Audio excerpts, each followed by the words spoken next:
श्री हरि श्रीमद् भगवद गीता अथ सप्तमो अध्याय ज्ञान विज्ञान योग।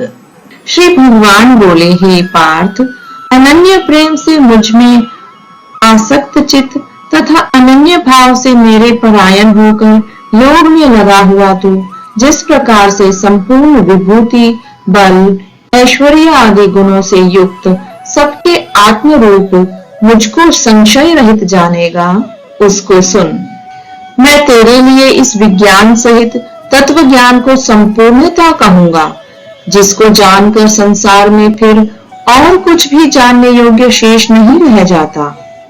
हजारों मनुष्यों में कोई एक मेरी प्राप्ति के लिए यत्न करता है और उन यत्न करने वाले योगियों में भी कोई एक मेरे परायण होकर मुझको तत्व से अर्थात यथार्थ रूप से जानता है। पृथ्वी, जल, अग्नि, वायु, आकाश, मन, बुद्धि और अहंकार भी इस प्रकार यह 8 प्रकार से विभाजित मेरी प्रकृति है। यह 8 प्रकार के भेदों वाली तो अपरा अर्थात मेरी जड़ प्रकृति है। और हे महाबाहो, इससे दूसरी को जिससे यह संपूर्ण जगत धारण किया जाता है, मेरी जीव रूपा परा अर्थात चेतन प्रकृति जान। हे अर्जुन, तू ऐसा समझ कि संपूर्ण भूत इन दोनों प्रकृतियों से ही उत्पन्न होने वाले हैं और मैं संपूर्ण जगत का प्रभव तथा प्रलय हूँ, अर्थात संपूर्ण जगत का मूल कारण हूँ। हे धनंजय, मुझसे भिन्न दूसरा कोई भी परम कारण नहीं है। यह संपूर्ण जगत सूत्र के मणियों के सदृश मुझ में गुथा हुआ है। हे अर्जुन, मैं जल में रस हूँ, चंद्रमा और सूर्य में प्रकाश हूँ, संपूर्ण वेदों में ओंकार हूँ, आकाश में शब्द और पुरुषों में पुरुषत्व हूँ। मैं पृथ्वी में पवित्र गंध और अग्नि में तेज हूँ तथा संपूर्ण भूतों में उनका जीवन हूँ और तपस्वियों में तप हूँ। हे अर्जुन, तू संपूर्ण भूतों का सनातन बीज मुझको ही जान। मैं बुद्धिमानों की बुद्धि और तेजस्वियों का तेज हूँ। हे भरत श्रेष्ठ, मैं बलवानों का आसक्ति और कामनाओं से रहित बल अर्थात सामर्थ्य हूँ और सब भूतों में धर्म के अनुकूल अर्थात शास्त्र के अनुकूल काम हूँ।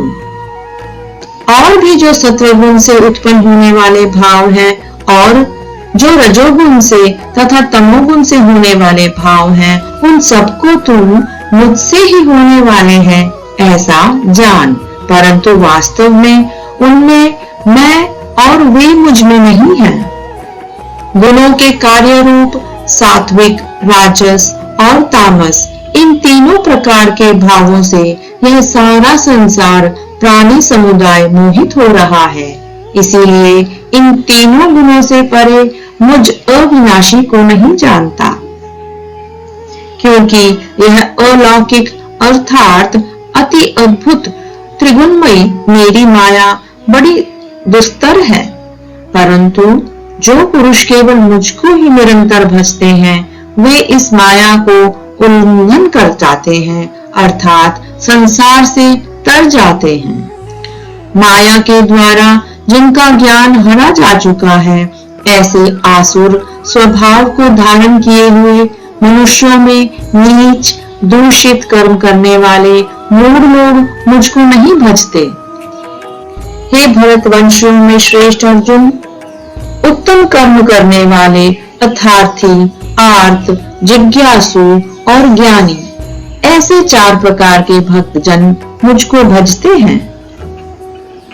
उनमें नित्य मुझ में एक ही भाव से स्थित अनन्य प्रेम भक्ति वाला ज्ञानी भक्त अति उत्तम है, क्योंकि मुझको तत्व से जानने वाले ज्ञानी को मैं अत्यंत प्रिय हूँ और वह ज्ञानी मुझे अत्यंत प्रिय है।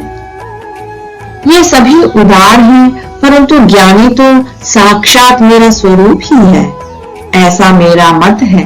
क्योंकि वह मदगत मन बुद्धि वाला ज्ञानी भक्त अति उत्तम गति स्वरूप मुझ में ही अच्छी प्रकार स्थित है। बहुत जन्मों के अंत के जन्म में तत्व ज्ञान को प्राप्त पुरुष सब कुछ वासुदेव ही है। इस प्रकार मुझको भजता है वह महात्मा अत्यंत दुर्लभ है।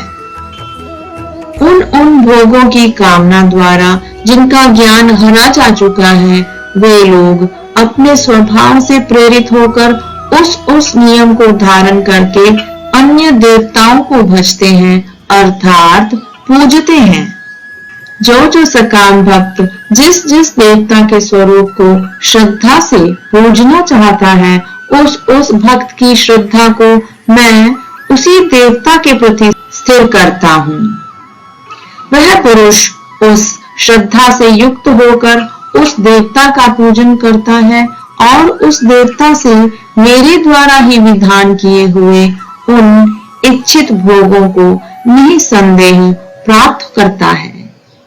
परंतु उन अल्प बुद्धि वालों का वह फल नाशवान है तथा वे देवताओं को पूजने वाले देवताओं को प्राप्त होते हैं और मेरे भक्त चाहे जैसे ही भजे अंत में वे मुझको ही प्राप्त होते हैं।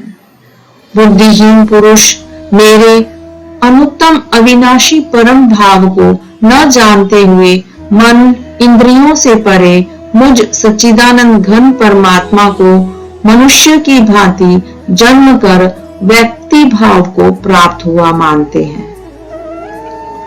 अपनी योग माया से छिपा हुआ वह सबके प्रत्यक्ष नहीं होता, इसीलिए यह अज्ञानी जन समुदाय मुझ जन्म रहित अविनाशी परमेश्वर को नहीं जानता अर्थात मुझको जन्मने मरने वाला समझता है। हे अर्जुन, पूर्व में व्यतीत हुए और वर्तमान में स्थित तथा आगे होने वाले सब भूतों को मैं जानता हूँ, परंतु मुझको कोई भी श्रद्धा भक्ति रहित पुरुष नहीं जानता।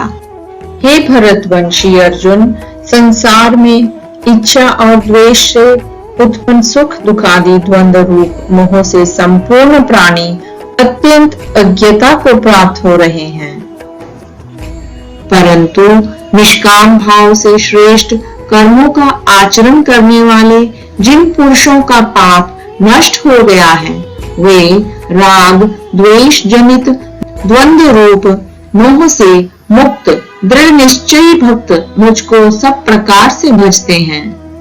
जो मेरी शरण होकर जरा और मरण से छूटने के लिए यत्न करते हैं, वे पुरुष उस ब्रह्म को, संपूर्ण अध्यात्म को, संपूर्ण कर्म को जानते हैं। जो पुरुष अधिभूत और अधिदेव के सहित तथा अधियज्ञ के सहित मुझे अंत काल में भी जानते हैं, वे युक्त चित्त वाले पुरुष मुझे जानते हैं अर्थात प्राप्त हो जाते हैं। ओम तत्सत। इस प्रकार ब्रह्म विद्या का योग करवाने वाले शास्त्र श्रीमद् भगवद गीता रूपी उपनिषद में श्री कृष्ण और अर्जुन के संवाद रूपी ज्ञान विज्ञान योग नाम वाला 7वां अध्याय संपूर्ण हुआ।